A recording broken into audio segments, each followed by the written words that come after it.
নমস্কার বন্ধুরা, কেমন আছেন? আশা করি খুব খুব ভালো আছেন। আমিও খুব ভালো আছি। আজকে সকালেই পুচকু উঠে গেছে, তাকে খাওয়া দাওয়া হয়ে গেছে, মোটামুটি আমার টুকটাক ঘরের কাজকর্ম হয়ে গেছে। এবার যাব, কিছু কাচাকুচি আছে সেগুলোকে করে নেব। আর সকালবেলায় মানে দুদিন ধরে প্রচুর কাচা ছিল, কিন্তু আমি দুদিন ধরে ঠান্ডা পড়েছে বলে আর করা হয়নি। তাই আজ ভেবেছি সেই কাচাগুলো কমপ্লিট করব। আর এও উঠে গেছে, খাওয়া দাওয়া হয়ে গেছে, মোটামুটি আজকে সেরকম রান্নাবাড়িও কিছু নেই। তাই আজকে কাচাকুচিগুলো করে নেব আর ঘরের টুকটাক কাজগুলো করব। আর সাথে আজকে অনেকগুলো জামা ইস্ত্রি করার আছে। জামাগুলো আমি কেচে রেখে দিয়েছি কিন্তু ইস্ত্রি করা হয়নি, সেই জামাগুলোকে ইস্ত্রি করব। আজ মোটামুটি রোদ্দুরও ভালো উঠেছে, তাই দুদিন ধরে না রোদ্দুরটা ঠিক উঠছিল না, মানে উঠছে কিন্তু হালকা একদম। আমার নিচে যে যাদের বাড়িতে রেন্টে আছি তাদের একটা পুচকু আছে, তার জামাগুলোই মানে ঠিকঠাক শোকাচ্ছে না। তো তার জন্য আমিও আর কাছে নিয়ে একসাথেই শুকনো করতে দিই। তো আমিও আর দুদিন ধরে কাচাকুচি করিনি। তো আজকে ভাবছি যে না, একটা রোদ্দুরও উঠেছে ভালো, তো আজকে কাচাকুচিগুলো কমপ্লিট করে নেব। দেখতেই পাচ্ছেন আজকে কুয়াশা পড়েছিল সকালের দিকটায়, কিন্তু দেখছি পরে রোদ্দুরটা উঠে গেছে। এই যে জামা কাপড়গুলো আজকে কেচেছি সকাল সকাল, সেগুলো একবারে একটা একটা করে মেলে দেবো। আর এখানে আমার সাথে সাথে ঘুরঘুর করছে এই যে উনি, সকাল থেকে ঘুম থেকে উঠে খাওয়া দাওয়া হয়ে গেছে, খাওয়া দাওয়া হয়ে আমার পিছু পিছু ঘুরঘুর করছে। চলুন জামা কাপড়গুলো মেলে দিই, মেলে দিয়ে বাকি কাজগুলো করি।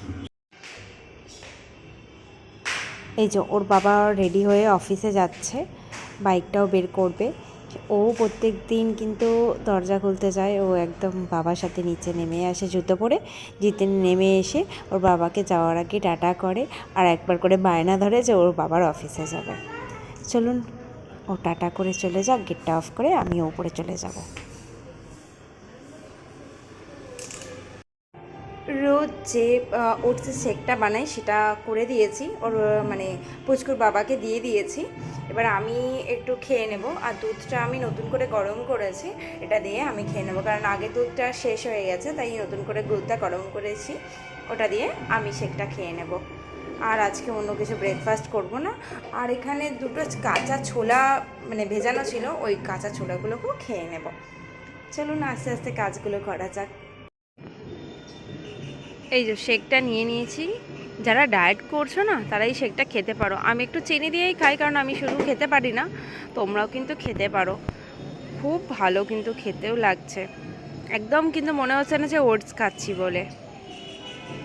আর আমার রোজ এই সকালবেলায় ফুলগুলো দেখতে কি ভালো যে লাগে। এটা কিন্তু কাঁটা, এই যে এটা পুরো কাঁটা গাছ, কিন্তু কিন্তু কাঁটা গাছের মধ্যেই কত ফুল হয়েছে, খুব ভালো লাগে। এটা বেশি জল দিতে লাগে না, আমি দেখি না যে, আমি যতদিন এসেছি আমি একদিনে কিন্তু কাকুকে জল দিতে দেখিনি। আমি মাঝে মধ্যে দিই, কিন্তু মানে কাকু একদিনও এসে এখানে জল দেয় না, মানে এগুলো জল দিতে হয় না, শুধু বৃষ্টির জলের মতোই হয়। কি গাছ আমি জানি না, বাট কেউ জানলে অবশ্যই বলো কিন্তু। তুই কি খুঁজছিস? নতুন আনির ঘড়ি কোথায় পাবো আমি? ওখানে আমার আনির ঘড়ি নেই। এই যে তার একটা নতুন ঘড়ি কিনে দিয়েছিল সেই ভাইফোঁটার সময় তার দিদা, সেই ঘড়ি এখন আমার ব্যাগে খুঁজছে। আমি এখন আনির ঘড়ি কোথায় পাবো বলুন? আর এই ঘড়িটা ওর বাবা অনলাইন থেকে নিয়ে কিনেছিল, কিন্তু এটার মধ্যে চার্জ নেই দেখছি। আজকে দেখছি ওর ব্যাগ থেকে, মানে ওর বাবার ব্যাগ থেকে এটা বের করেছে। তো এই ঘড়িটা ওর হাতে পরিয়ে দেখছে, একদম খুব ভালো লাগছে। আমি বলছি তুই এটা পরবি, তার জন্য ও এখন ওই নতুন ঘড়িটা খুঁজছে। আর এই ঘড়িটার সাথে ম্যাচ করবে বলে মনে হয়, কোনটা ভালো কোনটা এই নিয়ে মানে পাশাপাশি রেখে দেখবে। তো তার জন্য ওই নতুন ঘড়ি খুঁজছে। এই যাও, নেই তো? খুব ভালো, ব্যাগটা তোলো, ব্যাগটা তোলো। দেখেছেন কি অবস্থা, ব্যাগটা তোলো। এই যে তার এখন এই ঘড়িটা খুব পছন্দ হয়েছে না, এবার সেই ঘড়িটা নিয়েই মাতামাতি শুরু করেছে। করুক ওই নিয়ে খেলা, তারপর দেখি আমি কি করি। ব্যাগ থেকে আপাতত জিনিসগুলো তুলে দিই, দিয়ে আমি আমার কাজ করি। এই যে কিছু জামা কাপড় এখনও ইস্ত্রি করা হয়নি, ভাবছি এগুলোকে একদম এখন বসে বসে ইস্ত্রি করে দেবো। ওকে বেরিয়েছিলাম লিখতে, ও এখনও পর্যন্ত লেখেনি, ও সেই ঘড়ি নিয়ে শুরু করেছে বাড়াবাড়ি। বললাম লিখতে, ও কোনো মতেই লিখতে বসবে না। এখন ও চাইছে যে ওই ঘড়িটা কিভাবে চার্জ দেওয়া যায়, কিন্তু ওই ঘড়িটার চার্জার তো ওরকম হয় না। তো ও ভাবছে বোধহয় এই চার্জারটা দিয়ে হয়তো ও ঘড়িটায় চার্জ দিতে পারবে, তাই ওই ঘড়িটা কোথায় চার্জ দেয় সেটা খুঁজছে এখন বসে বসে। যাই হোক, আমি জামাগুলো ইস্ত্রি করে ওকে এবার একটুখানি লেখাতে বসাবো।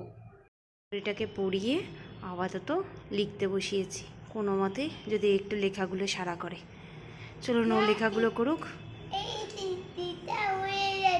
কোথায় লেখা হয়ে গেছে? কোথায় লেখা হয়ে গেছে? ওগুলো তো আমি লিখে দিয়েছি, তুমি তার নিচে নিচে লেখো।